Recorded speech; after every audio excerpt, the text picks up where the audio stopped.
네, 여러분 안녕하세요. 안녕하세요. 네, 만나 뵙게 되어서 반갑습니다. 자, 오늘은 저희가 미리 예고드린 대로 한국어 교육 실습의 오리엔테이션을 진행하는 날인데요. 오늘 또 이렇게 바쁘신 와중에 우리 한국어 교육 실습의 오리엔테이션을 들으시러 멀리서 또 가까이서 와주셔서 여러분 모두 감사합니다. 저희가 이 한국어 교육 실습의 오리엔테이션을 준비한 이유는 제가 말씀드려도 되겠지만 우리 한국어 학부의 학부장님으로 계시는 진정남 교수님으로부터 목적과 취지를 좀 들어보도록 하겠습니다. 자, 그럼 먼저 우리 한국어 학부의 학부장님이신 진정남 교수님을 소개해 드리겠습니다.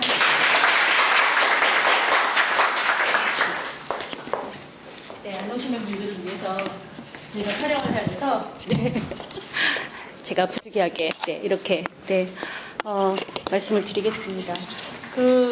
지금 여기 계신 분들은 짧게는 1년 반 그리고 길게는 2년 정도 지금 한국어학부에서 공부를 하신 분들이고 이제 졸업을 얼마 안 남겨 두신 분들이시지요. 네. 그래서 마지막 관문이 한국어 교육 실습이라고 할 수 있습니다. 대부분의 분들이 거의 99%에 해당하는 분들이 우리 학부에 들어오시면서 한국어 교원 자격증 취득을 목표라고 밝히고 계세요. 네. 그런데 저희가 교육 과정에서 보면 가장 마지막 단계이고 또 어떻게 보면 교육 성과를 평가할 수 있는 그 과정이 한국어 교육 실습이거든요. 그래서 그 전공 자체에서도 가장 중요한 비중을 차지하고 있는 교과목입니다. 그리고 한국어 교원 자격 취득에서도 가장 중요하게 평가가 되고 있는 그런 내용 영역이죠. 이 5영역이. 그래서 지금까지도 굉장히 열심히 저희가 양질의 교원을 양성하기 위해서 그 교육 실습을 정말 철두철미하게 진행을 해왔는데 저희가 2007년에 창과가 되고 2008년 2학기부터 처음 교육 실습이라는 과목을 진행을 했고 매 학기 지금 진행을 해오고 있습니다. 그러니까 그동안에 얼마나 많은 사람들이 이 과목을 이수하고 또는 이수를 못하고 졸업을 했는지 아마 가늠이 되실 거예요. 정말 수백 명을 저희가 매 학기 평가를 진행했는데 그 과정에서 계속적으로 반복되는 문제점들이 있었습니다. 첫 번째는 수강을 하실 수 없는 분들이 수강 신청을 마음대로 하시는 거죠. 그래서 지금 두 번째 학기 수강하시는 분들은 아실 거예요. 근데 작년까지 제가 계속 개강하기 전부터 1대1로 연락을 하면서 귀하께서는 수강 대상자가 아니시니 수강 신청을 변경하십시오 라고 말씀을 드려도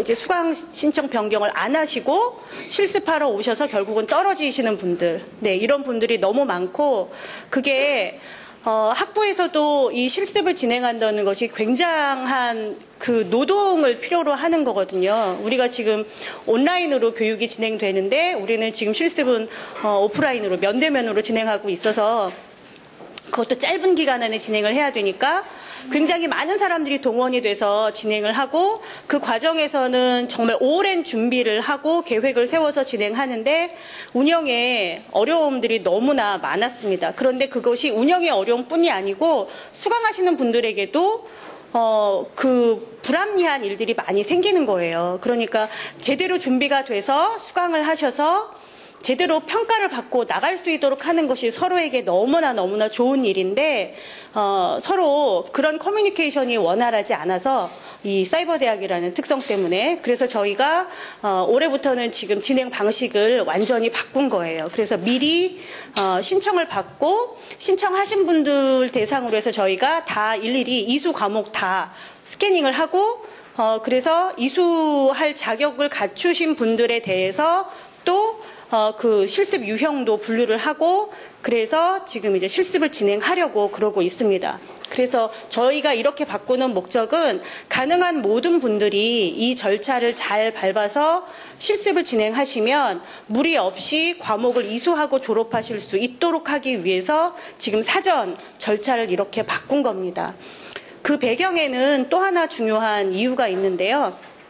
그 여러분들이 외국어로서의 한국어 교원 자격증을 받을 수 있는 근거는 국어기본법에 있습니다. 그 국어기본법 안에 외국인들에게 한국어를 가르치는 교원 양성에 대한 규정이 있고 그 규정에서 지금 2급과 3급 자격증을 줄 수 있도록 그렇게 돼 있죠. 그런데 이 국어기본법이 조만간 개정이 돼요.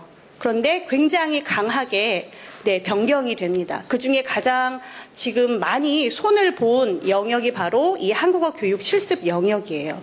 그래서 그동안에는 우리 학교는 뭐 온라인 대학임에도 불구하고 이렇게 면대면 실습을 매 학기 진행을 해왔는데 사실 일부 학교들은 그런 과정 없이 그냥 강의만 하고 학생들끼리 그러니까 수강하는 한국 사람들끼리 모의 수업식으로 수업 실습을 진행하고 과목 이수를 해준 학교들이 굉장히 많이 있었습니다. 그게 앞으로 전면적으로 금지가 돼요. 그런 식으로는 할 수가 없고 지금 정교사 자격증 이수할 때는 교육 실습이라는 걸 나가게 돼 있잖아요. 그것처럼 현장 실습을 하지 않으면 자격증 취득이 불가하게 굉장히 강하게 국어기본법이 바뀌게 돼요. 그래서 지금 우리도 지금 그걸 대비하기 위한 중간 다리 지금 과정으로 이렇게 교육실습 과정을 변경을 하고 있는 거고 이제 준비를 해서 그런 절차를 밟을 수 있도록 아마 많은 기관들이 변경을 하게 될 거고 아마 이 과정을 포기하는 학교들도 나오게 될 거예요. 그 실습 환경을 구축하지 못하고 있으면 이 과정을 아예 운영을 할 수가 없게 그렇게 됩니다. 그 이유는 여러분들께서 현장에 나가셔서 많이 불만 토로하시잖아요. 왜 이렇게 교원 자격증 가진 사람이 많으냐. 그동안에는 교원이 부족해서 빨리 많이 양성해내는 게 중요했기 때문에 이제 120시간짜리 단기 양성 과정까지 두면서 한국어 교원을 많이 양성을 해냈는데 이제는 질적으로 우수한 한국어 교원 양성이 이제 중요한 화두가 됐고 정책의 방향도 그렇게 지금 궤도 선회를 하고 있는 겁니다. 그래서 우리 학부는 지금 이제 방식은 바뀌게 되지만 교육의 질이나 이런 거는 크게 바꿀 건 없어요. 왜냐하면 이전부터 우리가 그렇게 해왔기 때문에. 그래서 크게 걱정은 하는 거 아닌데 이제 이 과정을 이수하시는 분들이 조금 이 교육 실습이라는 것이 왜 중요하고 그리고 어떻게 하는 것이 나에게 도움이 되는지를 다시 한번 좀 인식하셨으면 좋겠습니다. 이렇게 학교로 와서 실습을 하라고 하니까 굉장히 싫어하시는 분들이 많아요. 그러니까 어떻게 해서든 학교에 안 오고 과목을 이수하시려고 여러 가지 방법들을 동원하시는데 사실은 제일 좋은 건 학교에 오셔서 이렇게 직접 평가를 받고 수업 실습을 해보는 게 제일 좋은 거죠. 그 과정이 힘들고 좀 고통스러운 면은 있지만 그게 결국은 현장에 나가셔서 하셔야 되는 활동을 미리 체험해 보시는 거거든요. 그러니까 가능하면 오늘 이제 쭉 안내가 될 그 절차에 따라서 잘 따라 하시면 탈락하시는 분이 아마 없으실 거예요. 그런데 대부분 탈락하시는 분들은 저희가 요구하는 것을 하지 않는 분들이세요. 그러니까 이따가 아마 구체적으로 사례도 들어드릴 거예요. 그동안에 탈락하신 분들의 여러 가지 대표적인 사례 이런 거 그리고 가장 성공적인 사례 이런 것들 소개까지 드릴 거니까 너무 걱정만 하시지 말고요. 그냥 저희가 안내 드리고 하시라는 대로 잘 따라만 하시면 무리 없이 이수를 하시고 졸업하실 수 있습니다. 그러니까 공포의 교육실습이라는 말 대신에 앞으로는 즐거운 교육실습이라는 말로 이 교육실습 교과목이 좀 별명이 바뀌었으면 좋겠다. 그런 생각입니다. 그래서 오늘 여기 오신 분들 너무나 잘 하셨어요. 오셔서 이제 궁금한 것도 이따가 나중에 물어보시고요. 못 오신 분들은 영상을 통해서라도 이 과목의 그 취지 그리고 교육실습의 중요성 이런 것들을 다시 한번 이해를 좀 하시고 이번 학기 그리고 이번 학기에 이제 만약에 진행을 못 하시는 분들은 다음 학기에 즐거운 교육실습이 되실 수 있었으면 좋겠습니다. 그러면 이것으로 저는 말씀을 마치겠습니다. 고맙습니다. 고맙습니다.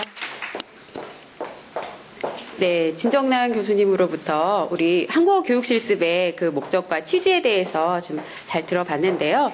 이번 학기는 정말 처음으로 이렇게 신청서를 접수를 해서 그 심사 결과를 통해서 그 소정의 그 심사를 통과하신 여러분들만 수강 신청이 가능하게 되었습니다. 그 과정에서 수강 신청 기간에 약간은 좀 매끄럽지 못한 진행이 있었던 부분이 있었는데요. 여러분들이 널리 양해해 주시기를 바라고요. 양해해 주셨다고 생각합니다. 네.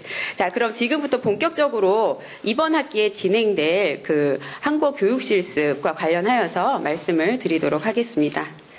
자, 먼저 네. 수강 신청과 관련하여서는 이미 여러분들이 수강 신청을 이제 마치셨지만 다시 한번 좀 정리를 좀 해보도록 하겠습니다. 그 수강 신청 자격과 관련하여서는 1영역과 3영역의 교과목을 8개 과목 이상 그 이수하신 4학년 학생들에게 이 교과목의 수강을 권하고 있고요. 그리고 부전공인 경우에는 이제 4개 이상의 1영역과 3영역의 교과목을 이수하신 분들께 이 교과목의 수강 신청을 권하고 있습니다. 그리고 수강 신청 절차는 이번 학기부터 이렇게 저희가 공지를 드렸는데요. 제일 처음에 이제 공지를 학기 중에 드렸습니다. 그리고 그 공지에 이제 신청서 접수와 관련된 안내를 드렸고요. 그래서 신청서를 저희가 접수하여서 이제 소정의 심사를 거치고 결과를 통보해 드리고 그리고 일괄적으로 학교에서 수강 신청을 이제 하실 수 있도록 여러분들이 하실 수 있도록 수강 신청 열람을 가능하게 하였고요. 그리고 등록금 납부는 이제 여러분들께서 개별적으로 하시는 이런 과정으로 수강 신청이 앞으로 이 한국어 교육 실습 교과목은 이루어지게 되고요. 이번 학기에 처음으로 여러분들도 그렇게 해 주셨습니다. 그리고 이제 수강신청서 작성법은 참고로 여러분들이 작성하셨던 이 수강신청서 양식을 약간 이렇게 올려드렸는데요. 이 중에서도 여러분들께 이제 3월 달에 개강하기 전에 여러분들과 우리 학부에서 이렇게 의사소통을 해야 하는데 여러분들의 그 연락처 부분을 저희가 이 수강신청서에 써주신 대로 여러분들이 기재하신 연락처에 핸드폰과 이메일로 주로 연락을 드렸습니다. 그런데 어떤 학우님들께서는 저희가 그 결과를 안내해 드리거나 그 다음 절차를 안내해 드릴 때 이렇게 이메일 드렸는데 이메일 못 받았다고 하시는 학우님들이 계셨어요. 그래서 저희가 그 방학 중에 여러분들께 드리는 그런 공지사항 여러 가지 사항들은 다 여기 여러분들이 기재하신 이 연락처로 연락을 드렸었는데요. 앞으로는 여러분들이 학교에 그 자기 정보에 등록하신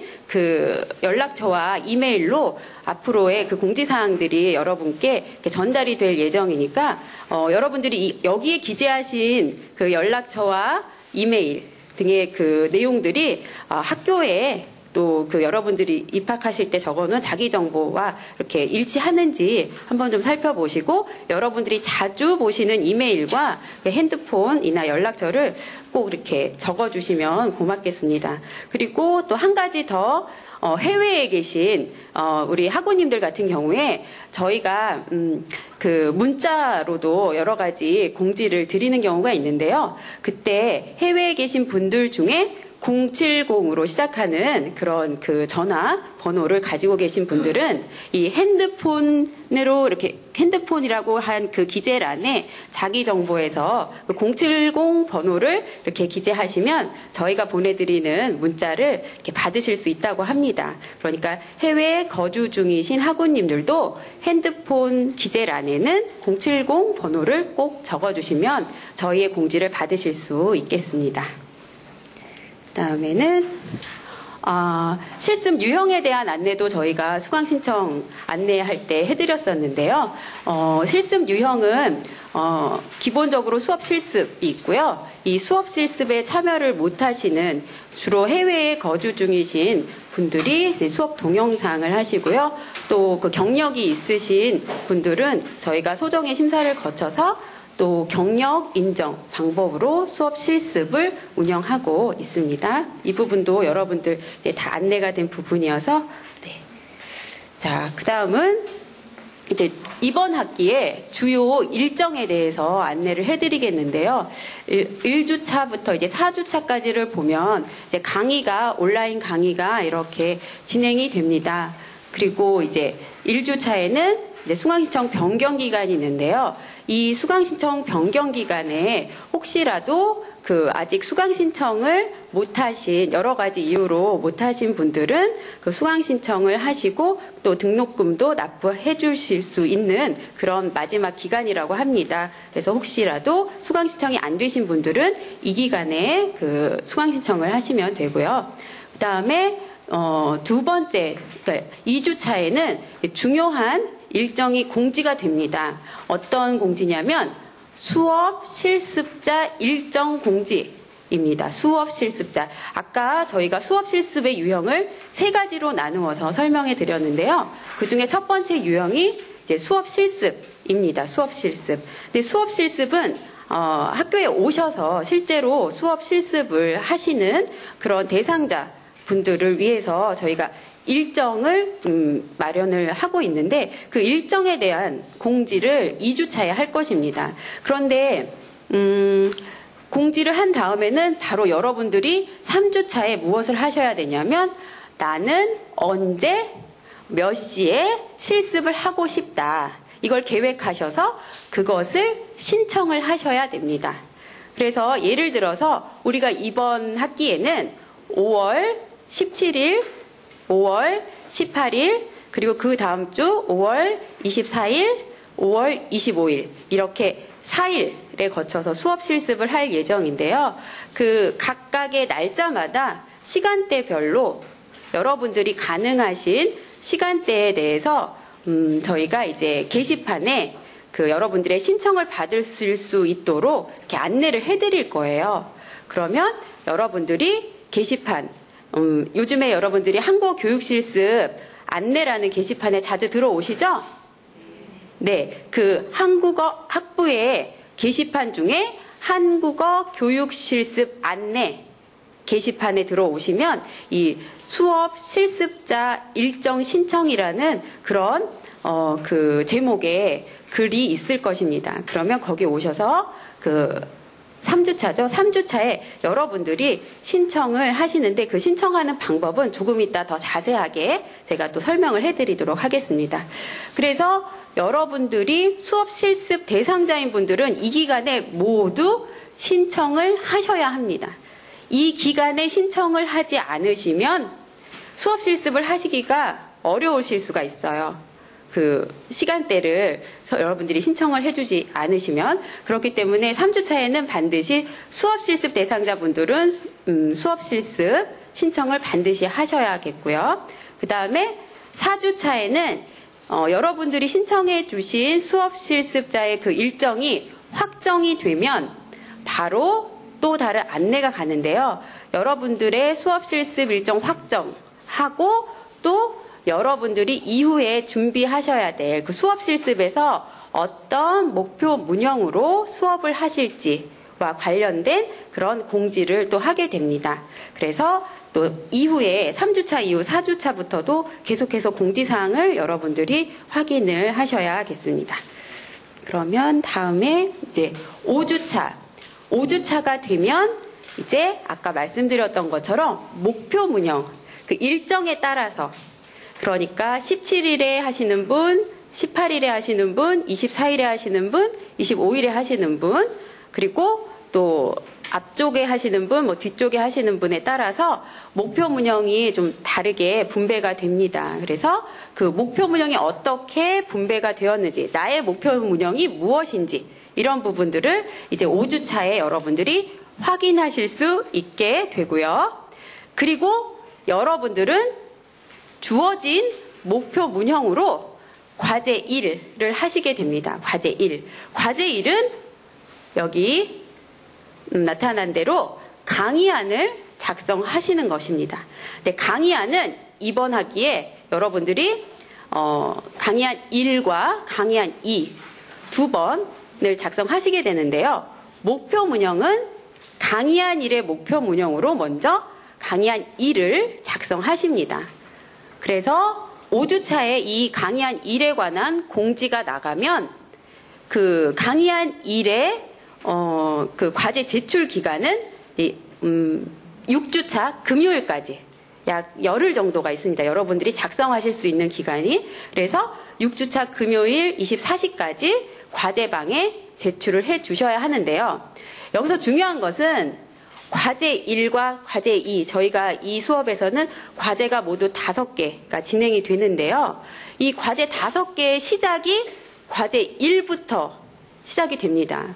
그런데 과제 1을 잘 수행을 하시면 과제 5까지, 과제 5는 수업 실습이에요. 수업 실습까지 여러분들이 이제 물 흐르는 대로 이렇게 가셔서 이 과정을 거의 80% 완벽하게 마치실 수가 있습니다. 그런데 과제 1을 처음에 이제 과제 1로 제시된 강의한 일 작성에 대해서 이제 그 마감일을 어기거나 아니면 내용을 잘못 이해하셔서 또 잘못하시거나 하시면 사실상 과제 1, 과제 2, 과제 3, 과제 4, 과제 5가 다 연결이 되어 있어요.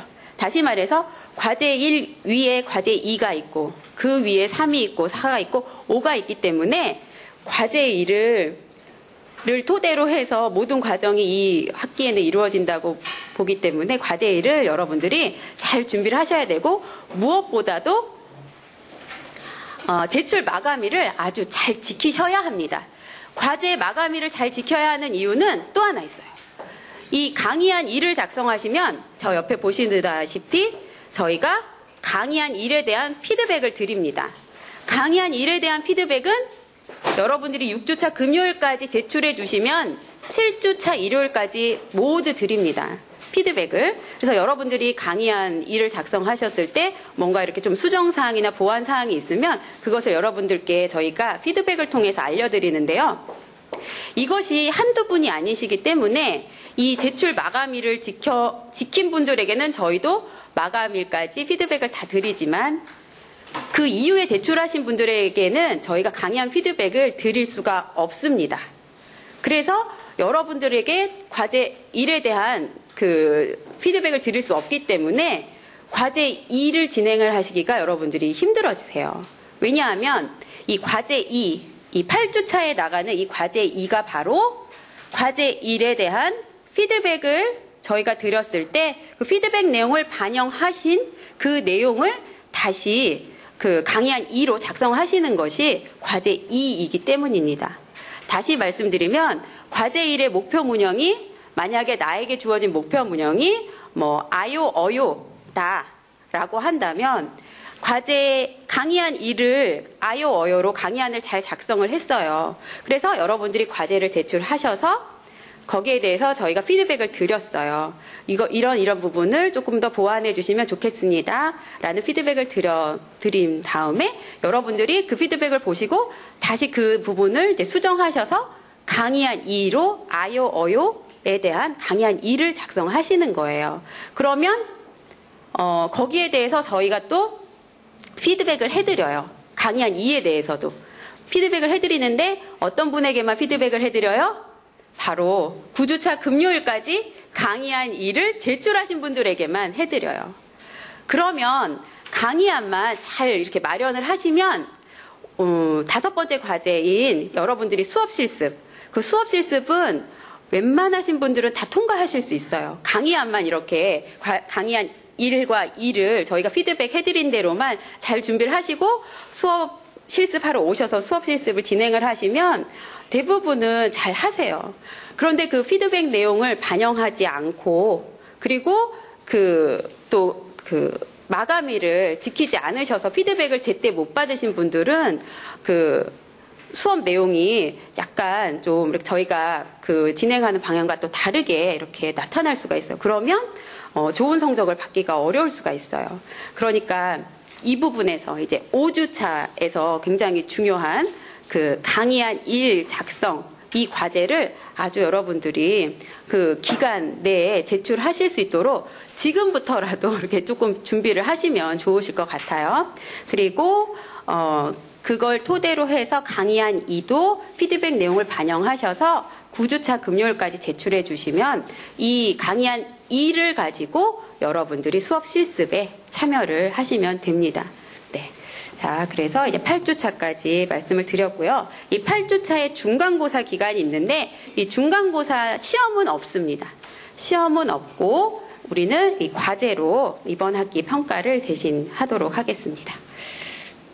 그리고 이제 9주차가 되면 초급 수업 참관 온라인 컨텐츠 내용이 참관이 준비되어 있습니다. 그래서 참관이 이제 9주차에 한 번, 11주차에 한 번 있는데 이 초급 수업을 참관을 하시면 바로 과제 3으로 이 참관록, 그래서 여러분들이 수업 참관하신 관찰 일지 이것을 제출을 하시게 됩니다. 네, 이것은 9주차에 일요일까지 제출을 하도록 되어 있습니다. 그래서 9주차 수업인데 9주차 수업을 보시고 바로 9주차 일요일까지 제출을 해주셔야 돼요. 그 이유는 여러분들의 그 관찰 일지, 그 수업을 보신 그 내용에 대해서 여러분들이 뭐 그 장점과 단점, 이 수업이 어떠하였는지 이런 내용을 적으시는데 이 내용과 관련하여서 10주차에 그 수업과 관련된 운영 기술에 대한 수업이 진행이 되기 때문에 여러분들은 9주차 일요일까지 이 과제 3을 작성을 하시고 그리고 과제 3을 제출을 해주셔야 합니다. 과제 3은 참관록 관찰 일지이기 때문에 여기에 대해서는 피드백은 없습니다. 네. 그 다음에 이제 11주차가 되면 이제 초급 수업 참관에 이어서 중급 수업에 참관을 하게 되는데요. 여러분들이 수업 참관을 하시고 역시 과제 4로 참관록을 제출을 하게 되십니다. 11주 수업에 대한 참관록을 11주차 일요일까지 제출을 하셔야 합니다. 네. 그리고 이제 11주차에는 과제 5 드디어 수업 실습 1차, 2차 토요일과 일요일에 수업 실습이 진행이 됩니다. 이 수업 실습은 아까도 말씀드렸던 것처럼 과제 1과 과제 2를 통해서 여러분이 작성한 강의안을 바탕으로 수업 실습을 진행을 하시는 게 되는데요. 그래서 일단은 여러분들께서 그 강의안을 잘 작성을 하시면 그 내용을 토대로 수업 실습을 하시게 됩니다. 네, 수업 실습의 이제 환경을 잠깐 설명을 해드리면 여러분들이 선택한 그 시간대에 이렇게 학교에 오시면 여러분들이 이제 예비 교사가 되셔서 이제 그 강의안대로 수업을 하시고 그리고 앞에는 저희가 섭외한 외국인 학생이 4명 정도 있습니다. 항상 그랬는데요. 아마 이제 초급 학생들이 될 것입니다. 그래서 목표 문형도 초급의 문형이 될 것이고요. 학습자들도 초급 학생들이고 대개는 이제 외대에서 공부하고 있는 그 외국인 학습자들입니다. 그래서 그 학생들을 대상으로 해서 여러분들이 강의안도 이렇게 작성하시고 또 강의 모의 수업처럼 이렇게 수업 실습을 진행을 해주시면 되는데요.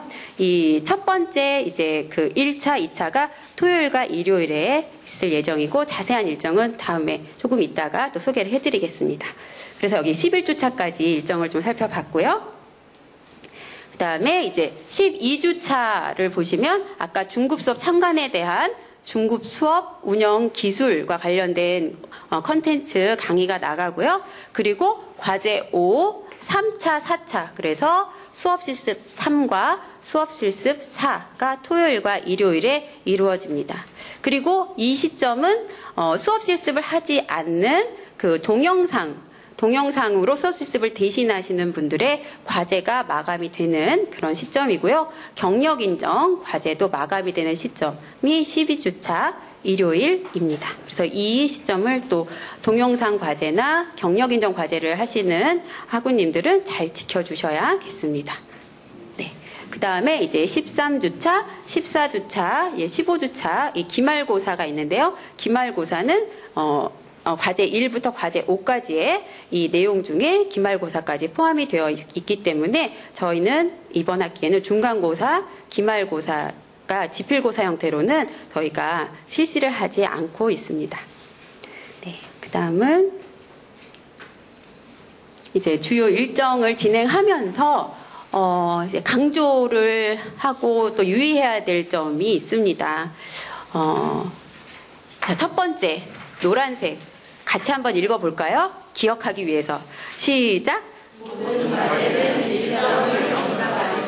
네, 모든 과제는 일정 그 제출 마감일을 포함한 모든 일정을 엄수하여야 합니다. 네, 그래서 모든 과제 공지는 해당 주차의 월요일에 할 거예요. 저희가 뭐 5주차 과제다 하면 5주차 월요일에 공지를 할 겁니다.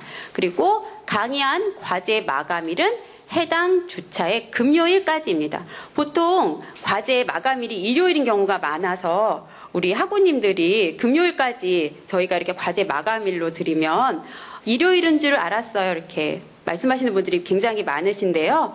이 부분 잘 기억하셔야겠습니다. 특히 과제 1과 과제 2, 그 강의안 작성 과제가 그 제출 마감일이 금요일이기 때문에 이 부분을 여러분들이 잘 기억하셔야겠습니다.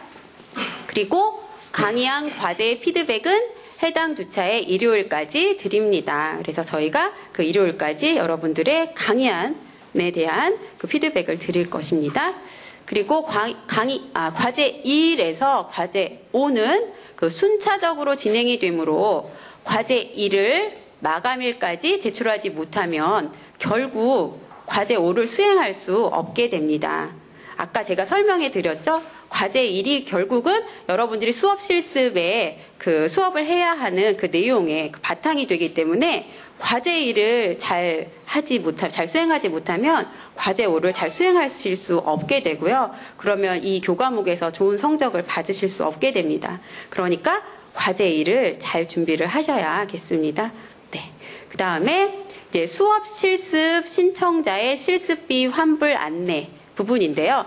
이제 여기 그 우리 수업 실습의 종류 중에서 수업 실습을 신청하신 분들이 계세요. 그렇죠? 그럼 수업 실습을 신청하신 분들은 저희가 실습비를 다 이렇게 납부를 받았습니다. 그런데 혹시라도 이러한 무슨 사유가 발생하여서 수업 실습을 참여할 수 없으신 분들은 수업 실습을 취소하실 수 있는데요. 그 시점이 중요해요. 시점.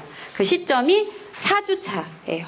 4주차 이전에 수업 실습을 취소하시면 실습비는 100% 환불을 해드릴 수가 있습니다. 그런데 4주차 이후에 수업 실습자 일정이 확정이 된 다음에는 저희가 모든 수업 실습 준비를 바로 들어갑니다. 그래서 이제 비용이 이제 소용이 되기 시작합니다. 일정이 나온 다음부터는 우리가 그 평가자님도 섭외를 하고 그 외국인 학생도 섭외하고 하는 과정에서 그 비용이 소요가 되기 때문에 그 이후부터는 확정이 된 이후부터는 실습비 환불이 불가합니다. 그래서 혹시라도 수업 실습을 못하게 되시는 분들은 4주차 이전에 이렇게 취소를 하시게 되면 저희가 실습비를 환불해 드리도록 하겠습니다. 네. 자, 이제 우리 교과목의 평가 항목에 대해서 말씀을 드리도록 하겠습니다. 앞에 일정에서도 이제 말씀드렸던 것처럼 우리 교과목은 시험은 없지만 과제로 이렇게 진행이 되고 있습니다. 그래서 평가 항목도 5주차의 과제 1, 강의안 작성 1안에 대한 것으로 또 평가를 하고요. 그리고 9주차의 과제 2, 그것이 이제 강의안 1에 대한 피드백을 반영한 그 강의안 2안이 되겠죠. 이것으로 또 우리가 평가를 하고요. 그 다음에 9주차의 과제 3, 그래서 참관록 작성, 초급에 대한 참관록 작성이 있고요. 그리고 11주차의 과제 4, 중급에 대한 참관록 작성이 있고요. 마지막으로 12주에서 13주차, 이거 잘못했네요. 11주차에서 12주차인데 제가 이것은, 오타네요, 오타. 바꿔주세요, 여러분.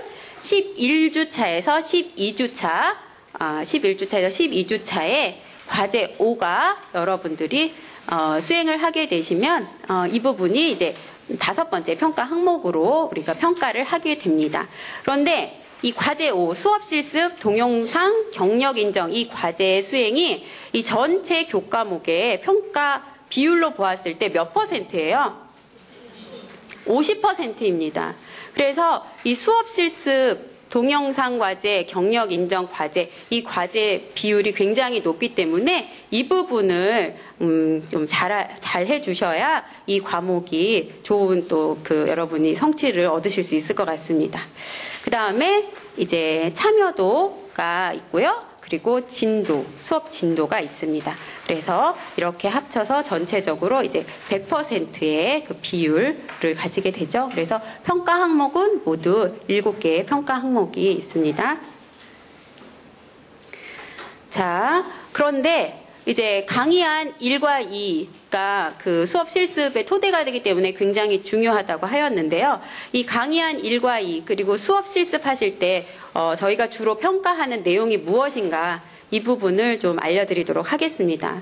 강의안은 여러분들이 3영역의 교과목에서 또 1영역의 교과목에서도 강의안 그러니까 기능 교육에서의 강의안도 있었고 말하기, 듣기, 읽기, 쓰기와 관련된 강의안도 보신 경험이 있으실 것이고 그리고 한국어 교수 이론과 한국어 교육이라는 교과목에서도 여러분들이 교환을 보실 수 있으셨을 거예요. 그래서 또 문법 교육도 그렇고 3영역의 과목에서는 많은 강의안을 여러분들 접해 보셨죠?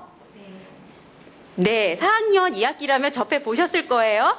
네, 그래서 여러분들이 모두 아는 내용인데 제가 좀 정리를 해봤습니다. 그래서 강의안은 일단 이렇게 단계가 있죠. 네, 이렇게 단계별로 이제 일반적인 단계, 그 수업의 단계를 제시를 하였습니다. 그래서 도입, 제시, 연습, 활용, 정리 이렇게 5단계가 있고요. 그 단계별로 어떤 항목들, 어떤 내용들이 들어가야 하는지 그 교수학습 내용이 있고요. 그리고 교수학습 방법 부분이 있고 유의점 부분이 있습니다. 그 중에서도 이제 여러분들이 이제 참고로 보시고 제일 중요한 부분은 바로 다 중요하겠지만 이 부분입니다. 제시와 설명 부분에 목표 문형을 설명을 해야 되는 그 시점이 있습니다. 교사가 수업을 진행하다 보면 계속 학습자와 이렇게 상호작용하면서 수업을 진행을 하시는데 그 상호작용이 약간 선생님 쪽으로 기울어지는 그 시점이 바로 설명을 해야 되는 그 부분입니다. 그런데 그 설명을 하실 때 반드시 하셔야 되는 내용이 있어요.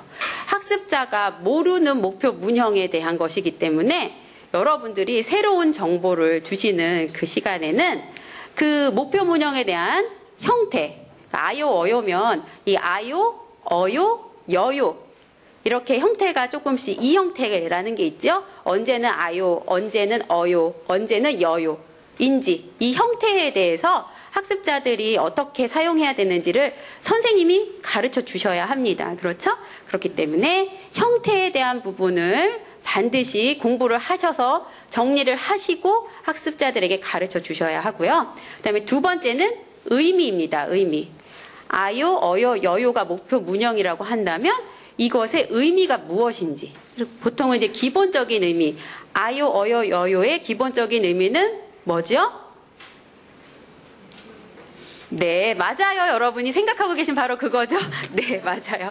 그래서 아요, 어요, 여요는 종결어미라고 하지요. 종결어미, 문장을 끝내는 그런 종결어미인데 그것도 어느 정도로 상대방을 생각해서 높여서 그러니까는 두루 높임이라고 하죠. 그래서 해요체의 종결어미라고 합니다. 그래서 이런 부분은 이제 문법책에 설명이 나와 있으니까 여러분들이 그대로 이제 문법책에 있는 내용 또 가르쳐 주시면 안 되고 학습자들에게 좀 쉽게 설명을 할 수 있는 그런 또 방법이나 내용을 여러분들이 좀 연구를 하실 필요가 있어요.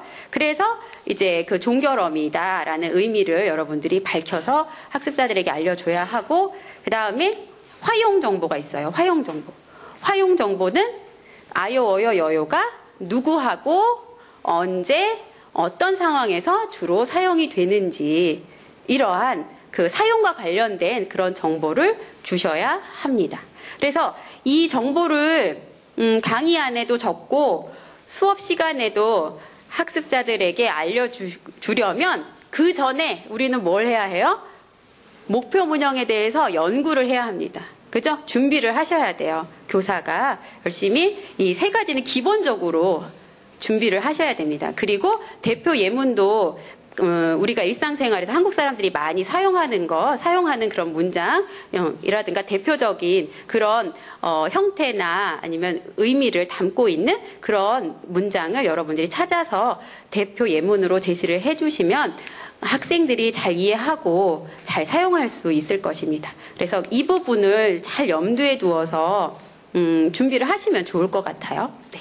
그리고 이따가 또 설명이 되겠지만 이 부분에 대한 설명이 잘 안 되면 좋은 그 수업을 하시기가 어렵습니다. 그래서 이 부분에 대해서는 여러분들이 정말 그 예습을 많이 하셔야 되는 그런 부분이라고 할 수가 있겠습니다.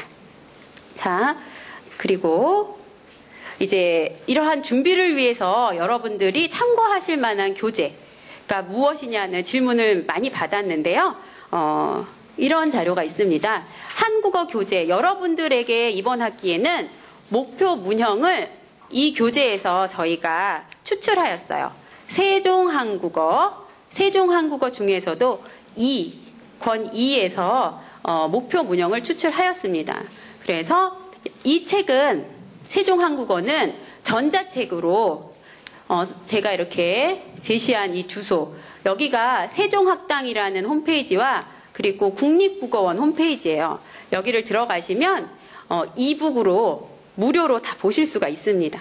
그러니까 여러분들께 나중에 목표 문형이 이렇게 분배가 되면 나의 목표 문형과 그리고 해당 과 1과 2과 3과 4가 몇 과에 해당하는지 이 부분에 대한 정보를 드릴 거예요. 그리고 세종한국어 2권이다.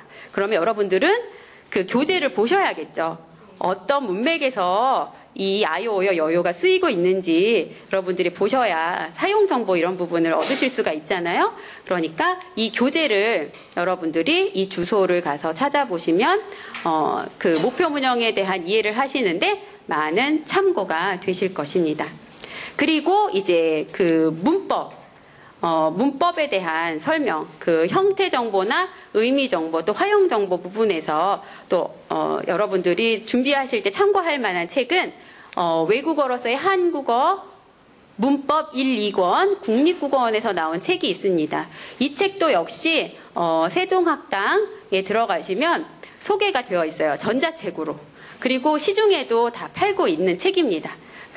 그리고 이 교재는 그 외국어로서의 한국어 문법론 수업 시간에 주교재로 사용이 되고 있습니다. 그러니까 이 교재를 참고하시면 여러분들이 그 목표 문형에 대한 준비를 하실 때 많은 도움이 되실 거라 생각이 됩니다. 자, 그리고요. 이제 목표 문형을 제가 미리 알려드릴 거예요, 여러분. 미리. 그래서 세종 한국어 2권에서 이 그러니까 2과에 나오는 거 3, 4, 5, 6 그리고 7, 9, 10, 11, 12, 13, 14과에 나오는 이 문형으로 이제 준비를 하려고 합니다. 그런데 지금은 여러분이 어느 것이 목표 문형이 되실지는 아직 모르죠. 하지만 미리 여러분들이 이 책을 보시고 전체적으로 어떤 흐름인지 좀 파악을 해보시고 그리고 여러분들이 만약에 뭐 의로가 목표 문형이 되었다라고 한다면 그 전에 선수학습이 어느 정도 이루어졌는지, 세종 한국어 1에서는 뭘 배웠는지, 그쵸? 그리고 세종 한국어 2의 3과까지는 뭘 배웠는지, 이걸 좀 파악을 하신다면, 그러면 선수학습 내용 플러스 I+1이라고 하잖아요. 여러분들이 그래서 내가 지금 어느 정도만 더 새로운 정보를 주면 되는지 이 부분을 파악을 하실 수 있을 것 같습니다. 그래서 일단은 저희가 목표 문형을 이렇게 기획을 하고 있는데요. 나중에 이거는 변동이 될 수도 있어요. 뭐에 따라서? 여러분들이 수업 실습 신청을 한 일정에 따라서 조금 변동이 될 수가 있어요.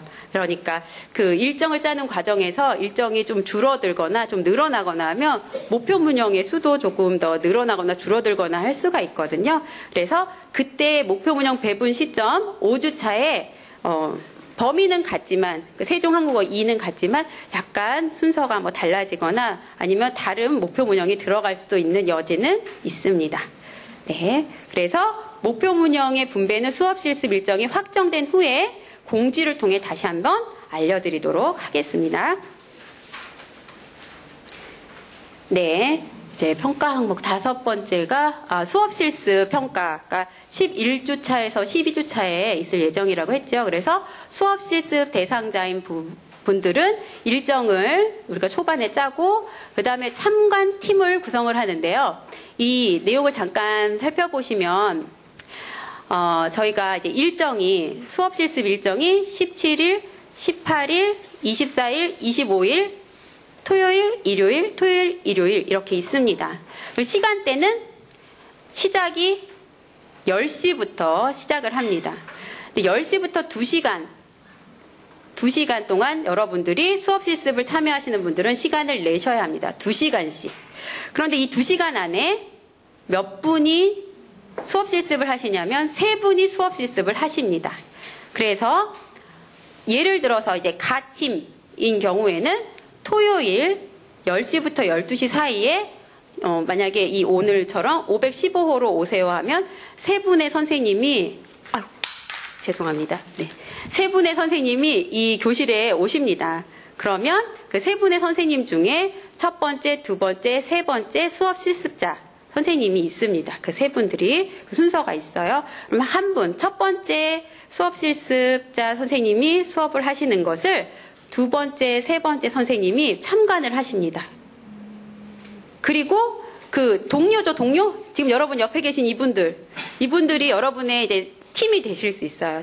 그래서 이제 내가 수업을 하는 것에 대해서 두 분이 응원의 눈빛으로 이렇게 교감하면서 잘하세요, 뭐 이런 눈빛을 주면서 참관을 하시는 거예요. 그래서 이제 한 배를 타시는 거죠. 그런 다음에 이제 수업을 한 것을 보시면서 참관 일지를 작성을 하십니다. 참관 일지 양식을 저희가 드릴 거예요. 그러면서 첫 번째 분은 이 부분은 참 잘했는데 이 부분은 조금 보완했으면 더 좋겠어요. 이런 의견을 써주시면 돼요. 그리고 이제 두 번째 분이 나오셔서 또 수업을 하십니다. 그러면 첫 번째 분과 세 번째 분이 또 보시고 또 참관 일지를 써주시고 또 이렇게 응원의 눈빛을 또 주셔야겠죠? 그리고 세 번째 분이 또 수업하시면 세 번째 분에 대해서도 첫 번째, 두 번째 분이 참관 일지를 쓰십니다. 그래서 이 한 팀이 약 2시간 정도가 소요가 될 예정이고요. 이 가팀은 이 수업 실습이 끝나는 시간에 선생님들로부터 피드백도 받고 그 수업 실습에 대한 피드백도 받으시고 그리고 동료 피드백이라고 해서 그 관찰 일지로 이렇게 피드백을 받으실 수도 있고요. 그리고 관찰 일지를 그 자리에서 적어서 이제 제출하시고 가셔야 합니다. 무슨 말씀인지 아시겠죠? 네. 그래서 잘 보시면 이 일정이 토요일, 일요일 이 가팀이 지금 한 팀만 있는 게 아니라 두 반이 있을 거예요. 두 반. 그래서 한 팀에 3명씩이니까 두 반이면 이 가팀은 모두 몇 명이 신청할 수 있어요? 6분이 신청하실 수가 있습니다. 6분이. 그래서 저희가 이렇게 한국어 학부 게시판, 한국어 교육실습 안내에 들어가시면 계속 공지사항 올리고 있는데 그 3주차죠. 3주차에 저희가 시간대별로 다 올릴 거예요. 가팀부터 거팀까지 다 올리면 거기에 여러분들이 댓글로 신청하셔야 돼요. 마음에 드는 시간에. 근데 댓글을 여기저기 신청하시면 안 돼요. 그렇죠? 중복 신청자가 생기면 안 돼요. 잘 생각하셔서 가를 할 건지 거를 할 건지 잘 생각하셔서 신청을 하세요. 근데 이것은 선착순이에요. 선착순. 그래서 선착순 6명까지만 가팀의 시간대에 수업 실습을 하실 수가 있어요. 그러니까 꼭 나는 바팀에서 꼭 해야 한다라고 생각하시는 분은 네, 그렇죠. 네, 준비하셨다가 1번으로 이렇게 선착순으로 올리셔야 되겠죠. 그래서 좀 그 시기에 약간 좀 긴장하고 계실 필요가 있을 것 같습니다. 수업 실습 대상자분들은. 자, 그래서 이 수업 실습의 이제 일정을 이런 식으로 저희가 준비를 하고요. 참관팀도 구성을 하게 됩니다. 그리고 참관록을 이제 작성을 하셔서 수업 실습 하시는 날 제출을 하시는데요. 그 수업 실습 당일날 준비하실 것이 있어요. 바로 강의한 이를 그 피드백을 저희가 강의한 이에 대한 피드백을 해드린다고 했잖아요. 그 부분 피드백을 반영한 그 강의한 이 그 내용을 그 인쇄해서 가지고 오셔야 합니다. 그리고 그 평가하시는 선생님께 그 드려야 해요. 그냥 오시면 안 돼요. 강의안이 내가 어떤 강의안으로 수업을 하는지 이 강의안을 선생님께 제출을 하셔야 됩니다. 왜냐하면 그날 수업 실습의 이제 평가 항목 중에 강의안도 들어가 있어요. 그래서 강의안을 여러분들이 꼭 제출을 해주셔야 됩니다. 그리고 우리 평가자분들께서는 여러분들의 강의안 1을 가지고 있습니다. 그래서 여러분이 강의한 2를 가지고 오시면 이렇게 비교를 하면서 볼 거예요. 피드백 내용이 잘 반영이 되었는지 반영이 안 되었는지 이런 부분도 평가 항목에 들어갑니다. 그러니까 이날 강의한 2를 가지고 오시고요. 준비를 하셔서 오시면 되겠습니다. 2부를 준비를 해주세요. 다음은 동영상 제출자와 경력 인정 실습 대상자분들은 대체 과제를 12주차까지 제출을 해주시면 되겠습니다. 그리고 이제 수강시 유의사항 중에서도 이제 여러분들이 꼭 숙지하셔야 될 사항입니다.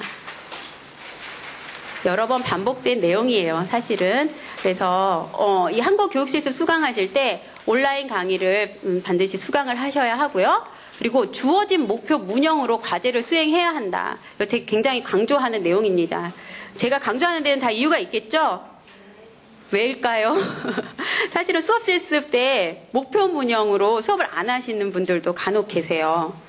그래서 강조를 하는 거예요. 네. 자, 그래서 강의안 1, 강의안 2 수업 실습이 모두 하나의 여러분들에게 주어진 목표 문형으로 이루어지기 때문에 그 주어진 목표 문형으로 수업 과제를 수행을 해주셔야 됩니다. 그래서 F학점 부여 좀 무서운 말이죠. 네, 어떤 분은 F학점이 부여되기도 하는데요. 주어진 목표 문형 이외의 문형으로 과제를 수행했을 때 이 부분입니다. 그리고 불성실한 과제 수행, 과정 및 결과물 등에서 이 과정이라는 것은 바로 그 일정을 잘 맞춰주셔야 되는데 그 부분을 잘 이제 못 맞춰주시거나 그리고 또 결과물이라는 것은 바로 목표 문형 이외의 문형으로 강의안을 작성을 해주셨을 때 저희가 피드백도 해드리거든요. 목표 문형이 아닙니다. 그 목표 문형을 확인하시고 다시 작성해 주세요. 이런 피드백을 드리거든요. 근데 그런 부분이 잘 반영이 안 되는 경우도 있었어요. 그래서 이런 부분들은 반드시 여러분들이 숙지를 해 주셔야 됩니다. 목표 문형이 무엇인지, 나의 목표 문형이 무엇인지, 내가 하고 싶은 문형으로 수업을 하시면 안 돼요. 네. 그 다음에 세 번째가 수업 실습 신청자는 실습비를 납부해야 한다. 네. 그 다음에 공지사항을 통하여 제시되는 일정을 엄수해야 한다. 다시 한번 이렇게 기억을 하시도록 반복하고 있어요. 그래서 수업 실습 일정 신청 마감일, 이것도 저희가 몇 주 차에 이 수업 실습 일정을 신청한다고 했죠? 3주차였나요? 네, 3주차예요. 그 3주차까지 이렇게 수업 신청을 하실 수 있는 기간이 있는데 이때 신청을 못 하시는 경우에는 수업 실습 참여 시간을 갖기가 어려울 수가 있습니다. 그리고 강의안 1, 2 작성 마감일을 어길 경우에는 강의안에 대한 피드백이 불가하다. 그래서 강의안 작성 금요일까지 반드시 해주시기를 바랍니다. 네, 그럼 잠깐만 쉬었다 하겠습니다. 네. 네, 항상 우리 온라인 대학에 공부하시는 분들한테 항상 신입생부터 졸업하실 때까지 계속 부탁드리는 거, 공지사항을 확인해 주세요. 이거 역시 마찬가지입니다. 교육실습도 아까 말씀드린 것처럼 모든 공지가 공지사항 중심으로 나갑니다. 그래서 저희가 급할 때는 아까 말씀드린 것처럼 문자도 보내요. 그런데 자기 정보를 최신화를 안 해놓으시면 안 쓰는, 그러니까 입학할 때 정보를 그대로 두시고 뭐 휴대전화 바꾸시고 또 이메일 주소 바꿔버리면 우리는 연락할 방법이 없습니다. 합니다. 그리고 이제 나중에 나는 연락을 못 받았다. 이렇게 이제 나오시면 이제 난감해지는 거죠. 그러니까 공지사항 모든 일정 반드시 확인하시고 지켜주시는 것 다시 한번 부탁드리고요. 그리고 진행하다 보면 개인적인 문의사항들이 굉장히 많이 있을 거예요.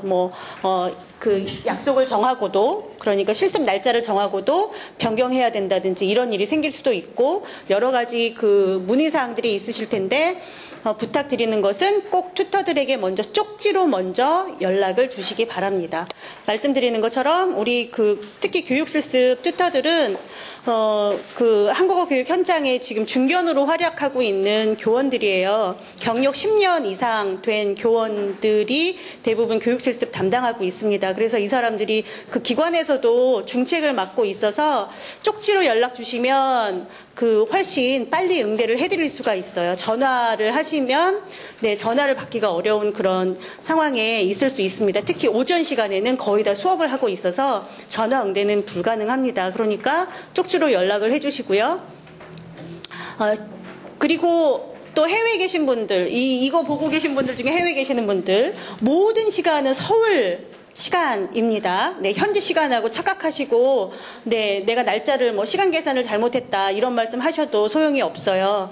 그러니까 항상 한국 시간 기준으로 모든 일정이 지금 진행이 되고 있다는 것 확인해 주시고, 그다음 마지막 아까 이제 서두에서 박희선 교수님이 말씀하셨지만 자기정보, 여러분 그 학교에 들어오시면 자기정보 관리가 있잖아요. 거기에서 이메일하고 휴대전화 번호 최근에 사용하시는 것으로 수정을 해주시고, 특히 해외에 계시는 분들은 휴대전화 그 항목 안에 070 전화가 있으면 그걸로 수정 변경해 주세요. 그러면 해외에 계셔도 저희가 문자로 연락을 드릴 수가 있습니다.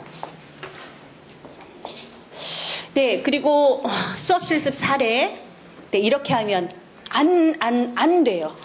정말 이렇게 하시면 안 됩니다. 제가 대표적인 사례 몇 가지 말씀드리면, 첫 번째, 목표 문형을 저희가 드리는데 마음대로 목표 문형을 정해서 제출을 하시는 분이 있어요. 그런데 저희가 1차 강의안에 대해서 피드백을 드리죠. 그런데 그걸 무시하시고 2차에도 당신이 하고 싶은 문형으로 하시고 2차 피드백도 무시하시고 결국은 수업 실습하러 그거 가지고 오시는 분들 계세요. 이제 그렇게 얘기할 수 있죠. 당신네가 지정하지 않은 문형으로도 수업을 잘하면 되는 거 아니냐라고 얘기하실 수 있어요. 물론 그렇죠. 물론 그런데 지금 우리는 교육을 받는 그런 과정 중에 있는 사람들이고, 그 주어진 문형을 연구를 어떻게 해내느냐를 보는 것도 굉장히 중요한 평가의 내용입니다. 내가 자신 있는 문형으로 나는 수업을 하겠다라고 하실 수 있지만 교사들이 현장에서 자기가 잘하는 것만 수업을 하는 건 아니잖아요. 그러니까 주어진 과제를 얼마나 충실히 연구를 해서 수업 준비를 하느냐가 무엇보다 중요합니다.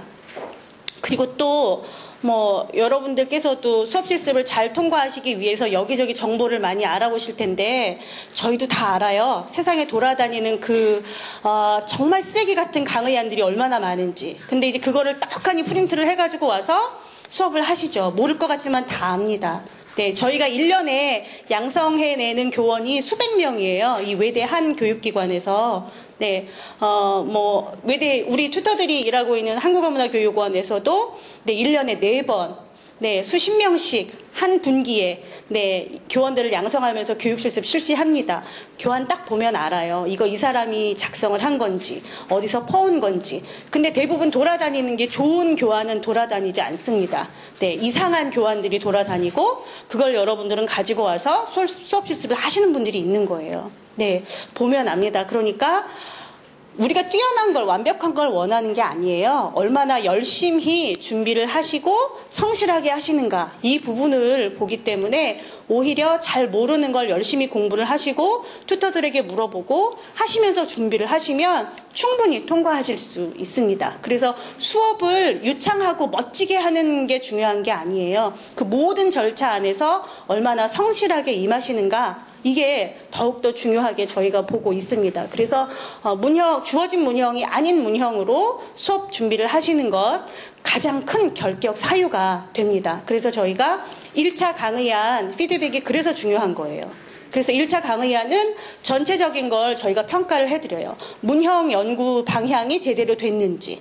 예를 들면 형태는 같은데 잘못 이해를 하셔서 다른 의미 기능으로 잡아오는 경우들도 있어요. 뭐 그런 것. 그 다음에 연습 문제 구성도 형태 연습에서 유의미적 연습으로 안 가고 있다. 하나만 있고 하나가 없다. 그러면 이제 그런 걸 저희가 얘기를 해드리는 거예요. 근데 유의미적 연습을 더 추가하세요. 또는 지금 구성하신 활용은 연습이지 활용이 아닙니다. 연습과 활용을 잘 구분해서 의사소통 활동으로 구성하세요. 뭐 이런 전체적인 피드백을 1차에서 드리게 될 거고, 그게 이제 적용이 돼서 2차가 오면 조금 더 세밀한 피드백을 2차에 저희가 드려요. 그리고 그걸 가지고 연습을 하셔서 수업 실습을 하러 오시는 거예요.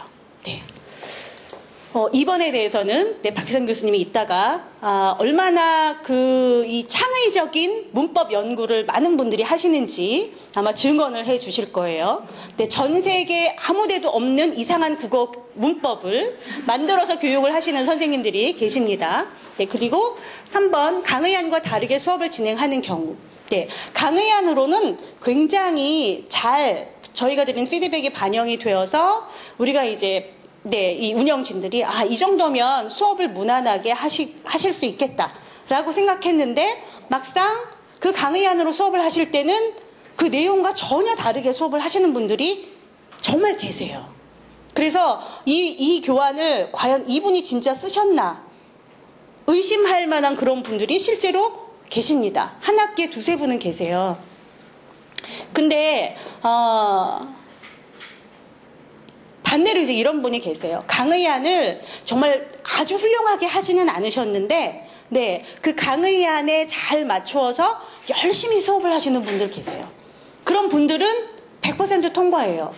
왜냐하면 얼마나 많이 준비하고 연습했는지가 다 보이기 때문에. 그래서 이제 여쭤보면, 가족들을 달달달달 볶았다. 가족들을 학생으로 놓고 집에서 내가 일주일 연습했다. 어제만 해도 내가 3번 연습했다. 이런 분들은 정말 훌륭하게 과제 수행을 해내실 수 있는 거죠. 네. 그러니까 주어진 과제 가지고 강의안을 기초로 해서 예행 연습을 좀 몇 번이라도 하시면 크게 어긋나지 않는 그런 수업을 하실 수가 있습니다. 왜냐하면 우리가 강의안을 짜는 연습을 하는 이유는 수업 준비를 미리 하는 훈련을 하기 위한 거고, 그 준비를 미리 하는 것은 내가 수업에 들어가서 그만큼 완벽하게 수업을 하기 위한 노력이 거기 반영되어 있는 거죠. 그러니까 강의안을 짜고 강의안 따로 내 수업 따로가 아니에요.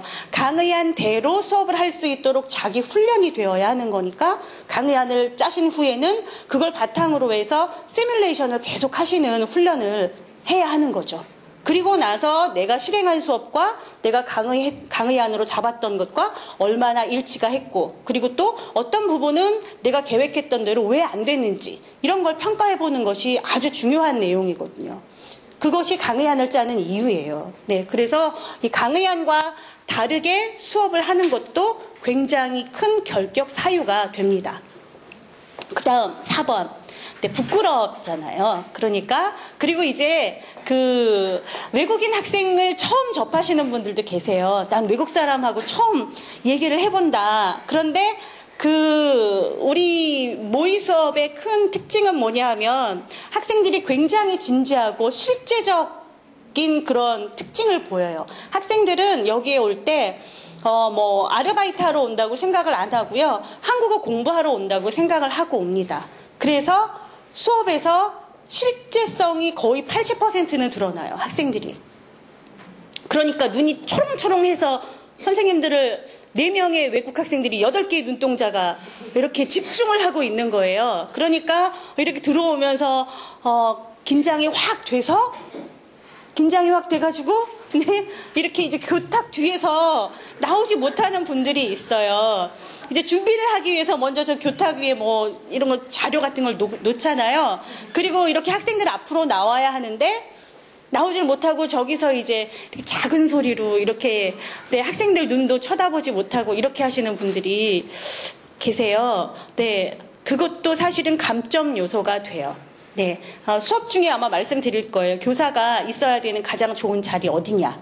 네, 학생들의 중앙에 서라라고 이야기하죠. 그래서 무대 공포증을 없애려면 무대에 자꾸 서야 하잖아요. 네, 그러니까 집에서 예행 연습들을 좀 많이 해보시기를 네, 권합니다.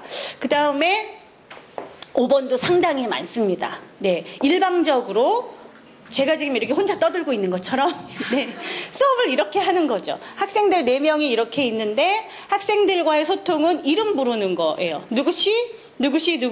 어떤 경우는 그것도 안 해주는 분들 많아요. 네, 이제 혼자만 말씀하시는 거죠.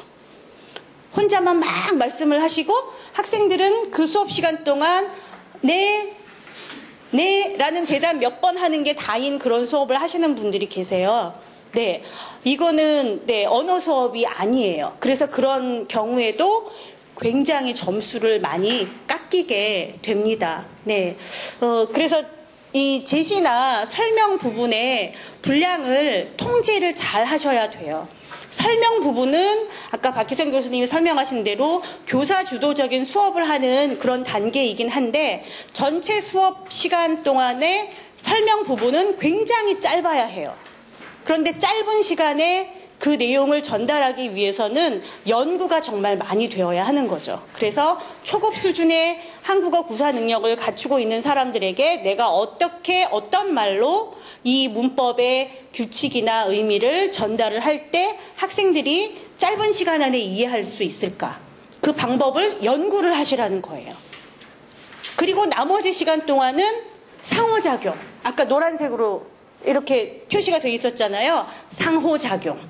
네, 처음부터 끝까지 수업은 상호작용식으로 진행이 되어야 합니다. 그러니까 학생들하고 끊임없이 대화가 진행이 되어야 해요. 네. 그래서 결국은 이 5번 일방적인 강의가 되지 않기 위해서는 주어진 문형에 대해서 연구를 많이 하셔야 된다. 이걸 명심하시고 그 다음 얼마나 기발한 문법서들이 그동안의 이 수업 시간 안에 나왔었는지 박희선 교수님께 좀 듣겠습니다.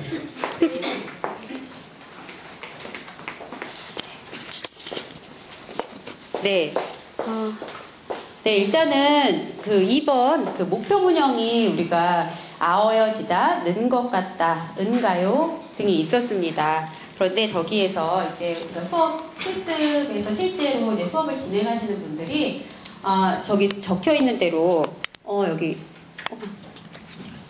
네, 적혀 있는 대로 여기 그 목표 문형에 대한 형태, 의미, 활용 이 부분을 연구하신 다음에 이 부분에 대해서 이제 제시를 하고 설명을 하셔야 되는데 일단 형태 부분에서 이 3가지 그 목표 문형은 이 앞에 오는 것이 무엇인가 이 부분을 여러분들이 좀 염두를 해주셔야 돼요.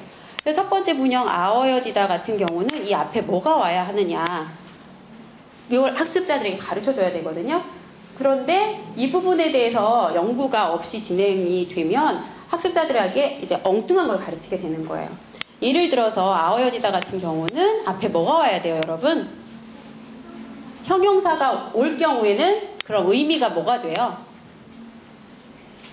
네, 그렇죠. 잘 말씀하셨어요, 여러분. 전 들었어요, 여러분. 자, 그래서 아어여지다 앞에 형용사가 올 경우에는 예쁘다, 예뻐지다, 뭐 다르다, 달라지다 이렇게 과거와 현재 에 뭔가 이렇게 변화가 있을 때 우리가 아어여지다라는 표현을 사용을 하게 되죠. 근데 앞에 형용사가 왔을 때는 그래요. 그리고 우리의 목표 문형은 바로 그것이었어요. 앞에 형용사가 오고 그리고 그 뭔가 이렇게 변화를 나타내는 그런 의미로서의 목표 문형을 제시를 한 것이었는데 그날의 그 수업에서는 이 아어여지다에 대해서 이 앞에 예쁘다, 다르다, 뭐 나누다 이런 것들이 나오는 거예요.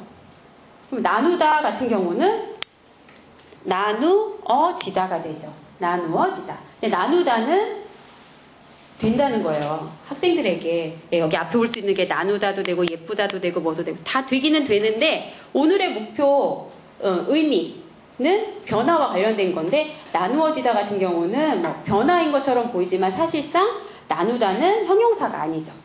뭐예요? 동사예요. 그럼 의미가 뭐가 돼요? 예, 피동이 되는 거죠. 그래서 학습자들 중에는 똑똑한 학습자들은 질문해요. 선생님한테. 선생님, 여기 앞에 형용사 와요? 동사 와요? 학생들이 더 궁금해해요. 근데 선생님이 질문을 못 알아들으세요. 학생은 힌트를 주는 거예요. 그렇게 선생님이 앞에 구분 없이 다 동사, 형용사를 다 이렇게 예문을 제시를 하니까 학생들은 오히려 저기 동사도 오고 형용사도 오니까 선생님 동사 와요, 형용사 와요 이렇게까지 학생이 질문을 했는데도 선생님은 다 괜찮아요 하면서 계속 진행하셨어요. 아이고, 그래서 제가 이 일을 어떡하나 하면서 뒤에서 봤어요. 그런 경우 있었고요. 는 것 같다 같은 경우는 앞에 뭐가 와야 되죠? 명사? 동작 동사? 그렇죠. 그래서 뭐 먹는 것 같다 이렇게 돼야 되죠. 이 부분도 역시 는 것 같다만 있는 게 아니라 또 은 것 같다도 있고, 그죠?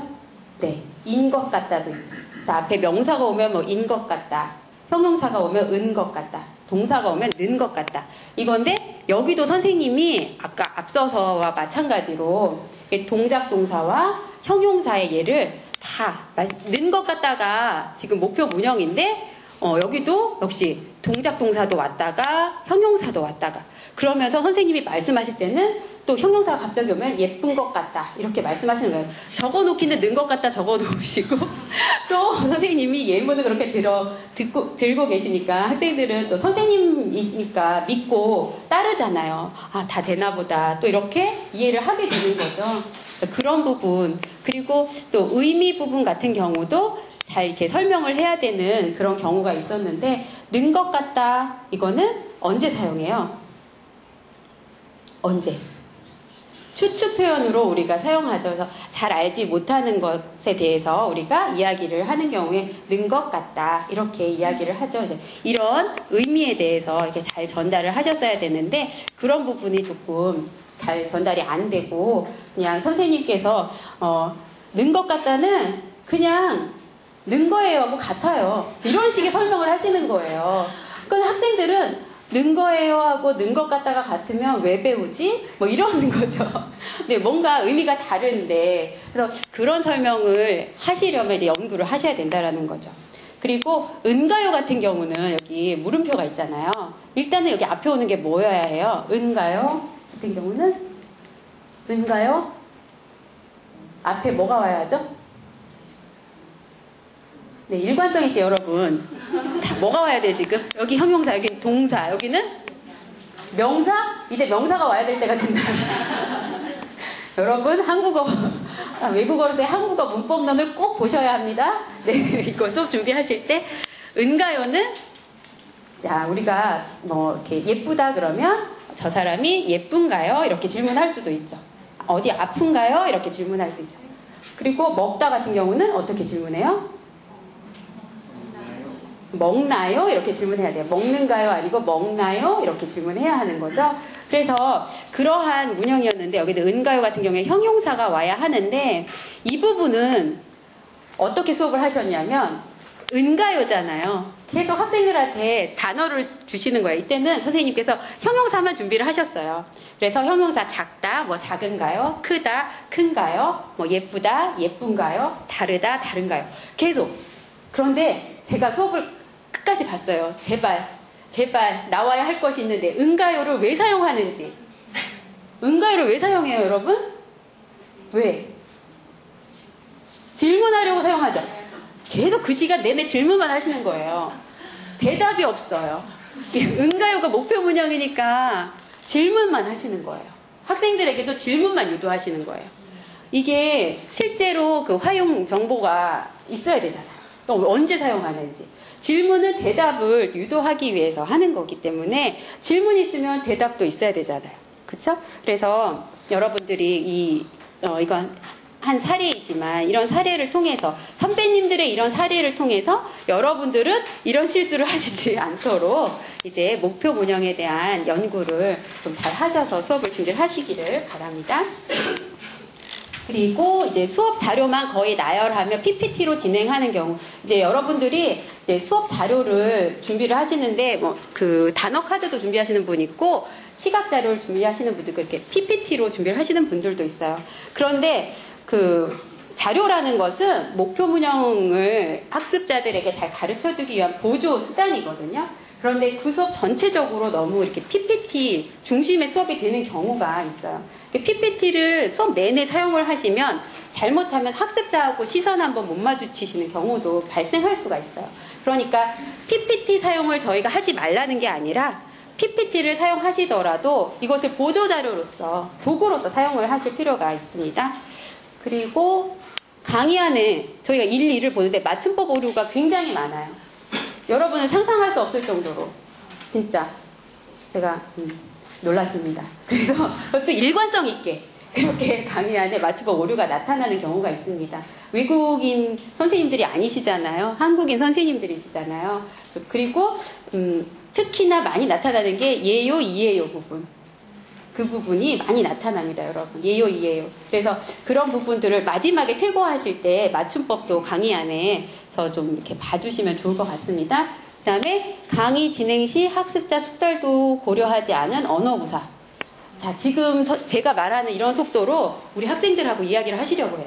학생들이 깜짝 놀라죠. 이 초급 학생들이기 때문에. 그래서 그 선생님의 속도를 알아듣고 또 이해를 하고 이렇게 반응이 오면 괜찮은데, 학생들의 반응이 조금 없거나 어려워하거나 하면 학생들 보면서 선생님들이 그 언어를 좀 숙달도에 맞게 조절을 하셔서 수업을 진행을 하실 필요가 있어요.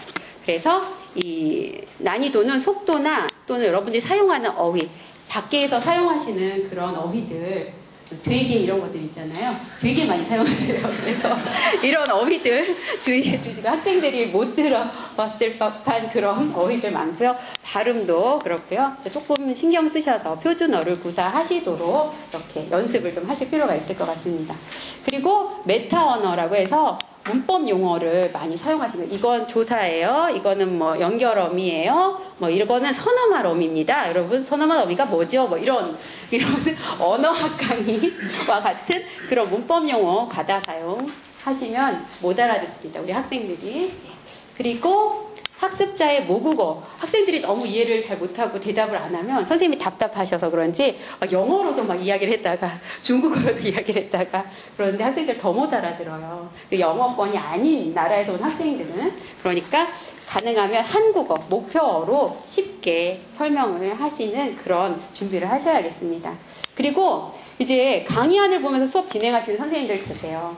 이런 분들은 정말 이렇게 여러분들 직장 생활도 하시고 너무나 바쁘시기 때문에 이 강의안을 숙지를 못 하신 거예요. 머릿속에 못 넣고 오셔가지고 계속 보시면서 이렇게 이야기를 하시는 거죠.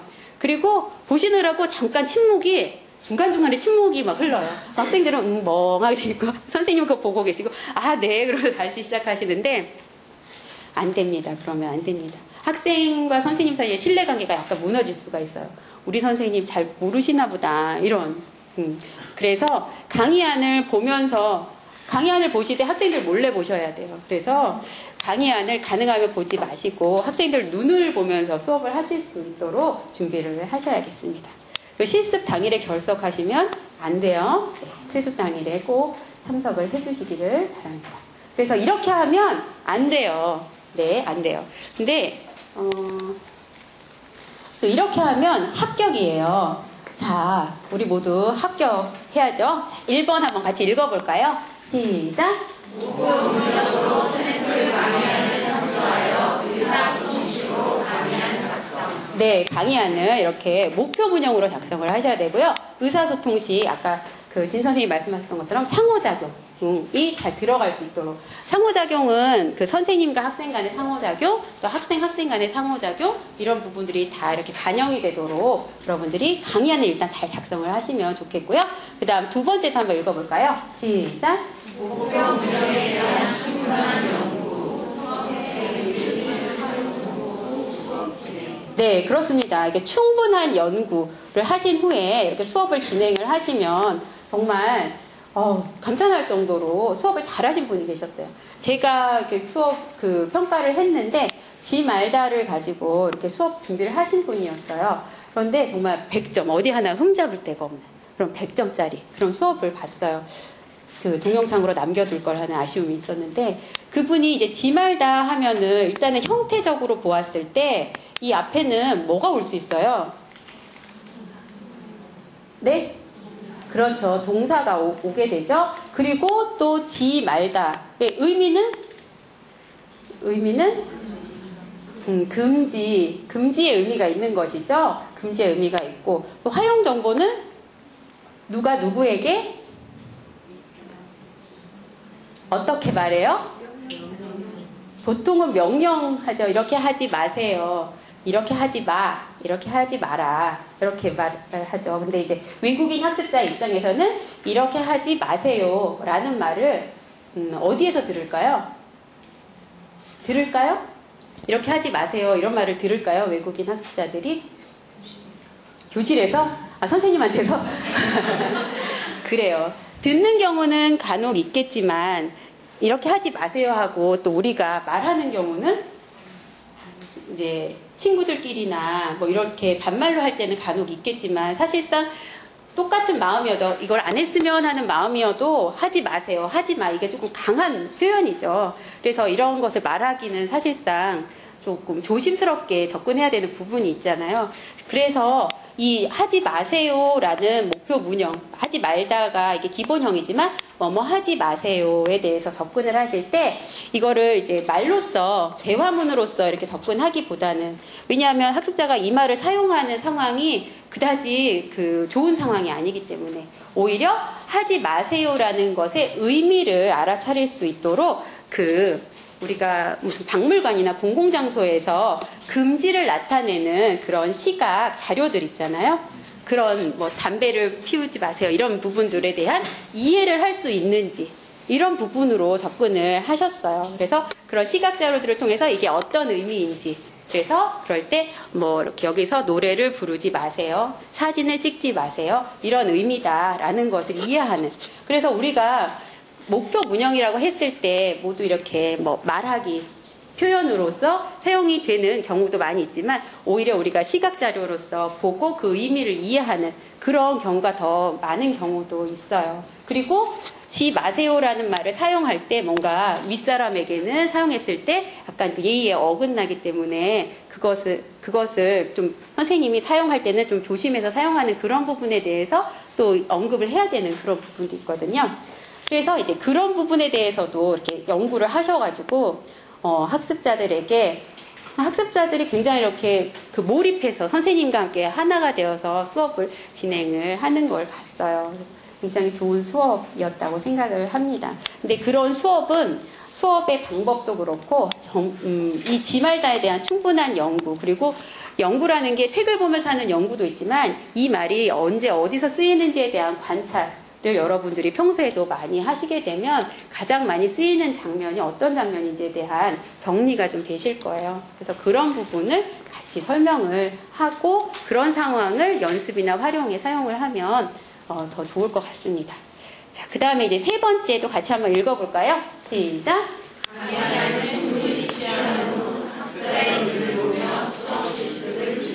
네, 맞습니다. 4번.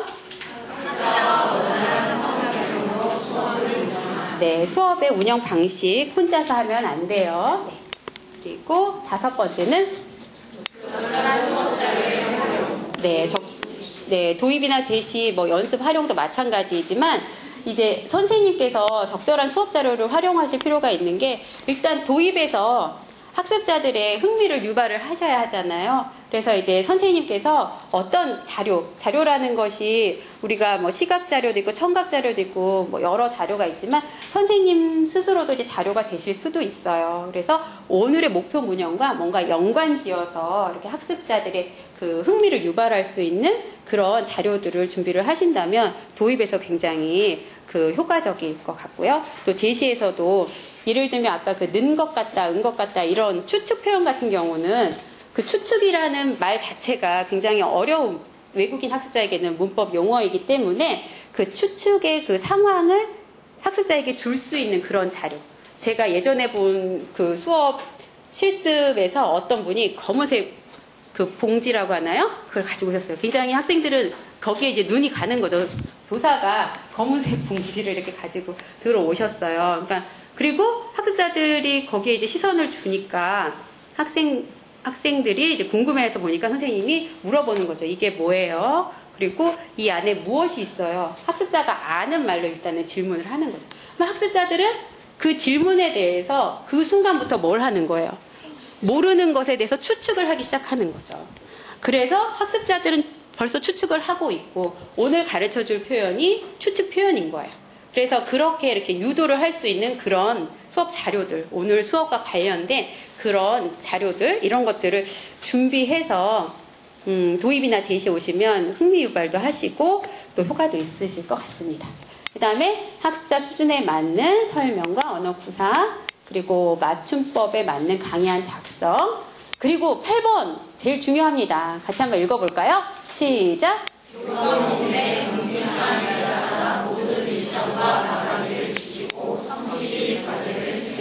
그러면 100% 이 교과목은 모두 합격이십니다. 네.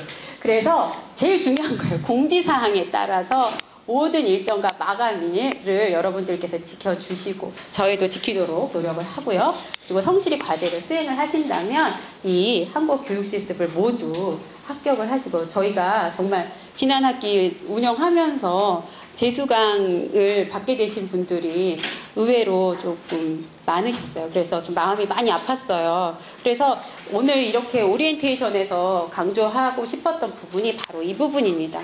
그리고 저희가 바라는 것도 오늘 오신 분들은 물론이거니와 이 동영상을 보고 계시는 우리 학우님들 그리고 이번 학기 교과목 신청해 주신 모든 분들이 한 분도 재수강자가 없기를 바라는 마음으로 이 오리엔테이션을 좀 준비를 해 보았습니다. 그러기 위해서는 여러분 잘 지켜주세요. 네, 지난 학기에 우리 교과목의 공지사항이 거의 그 번호가 공지사항의 번호만 거의 50번 가까이 갔습니다. 그러면 매주 몇 개의 공지사항이 오는지 여러분들 매주 그리고 거의 매일 그 공지사항을 여러분들이 보셔야 되는데 이 공지사항은 그동안은 교과목 공지사항이 열려있지 않았기 때문에 학부 게시판을 통해서 제가 알려드렸는데요. 이제 3월에 개강이 되면 우리 교과목 안에서의 공지사항을 이제 여러분들이 보시면 됩니다. 그리고 거기를 통해서 저희가 공지사항을 알려드릴 것이고 그리고 저희가 아까 여러분들이 자기 정보 관리에 기재한 그 연락처로 중요한 내용들에 대해서는 알려드리도록 하겠습니다. 자, 그럼 오늘 제가 저희들이 준비한 내용은 여기까지고요. 조금 이따가 Q&A 시간을 갖도록 하겠습니다. 네.